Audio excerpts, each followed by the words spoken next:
অসাধারণ হয়েছে, অসাধারণ। আসসালামু আলাইকুম প্রিয় দর্শক, গেস করেন আজকে কি বানাবো। খুডির কালারের একটা জিনিস বানাবো, সেটা হচ্ছে গাজরের হালুয়া বানাবো। চলে, গাজরগুলোকে ছিলে নিয়েছি, ছিলার পর এটাকে গ্রেট করে নিচ্ছি।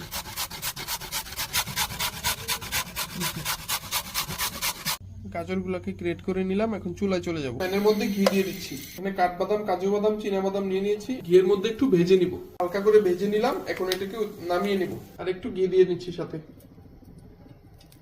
ঘিয়ের মধ্যে তেজপাতা, দারচিনি, এলাচ দিয়ে দিচ্ছি অল্প একটু। এবার গাজরগুলোকে দিয়ে দিচ্ছি। এবার গাজরগুলোকে কিছুক্ষণের জন্য ডেকে দিব। এখন হাফ কাপ পরিমাণ চিনি দিয়ে দিব, সাথে সামান্য পরিমাণ একটু লবণ দিয়ে দিব, কিছুক্ষণের জন্য ডেকে দিব। এবার কিশমিশ গুলাকে দিয়ে দিচ্ছি, তারই সাথে গরুর দুধ গরম করে নিয়েছিলাম আরেক চুলায়, সেগুলো দিয়ে দিচ্ছি। এখন আবার কিছুক্ষণের জন্য ডেকে দিচ্ছি। চীনা বাদাম, কাজু বাদাম, কাঠবাদাম ভেজে নিয়েছিলাম, সেগুলোকে কেটে নিয়েছি, এগুলো ঢেলে দিচ্ছি। পরিমাণ মতো গরুর দুধ দিয়ে দিচ্ছি। হালুয়াটা হয়ে এসেছে, এখন উপর দিয়ে একটু ঘি দিয়ে নামিয়ে নিব। কেমন হয়েছে সবাই কমেন্ট করে জানাবেন।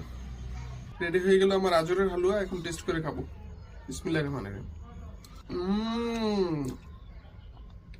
সেই টেস্ট, আলহামদুলিল্লাহ, অসাধারণ হয়েছে, অসাধারণ।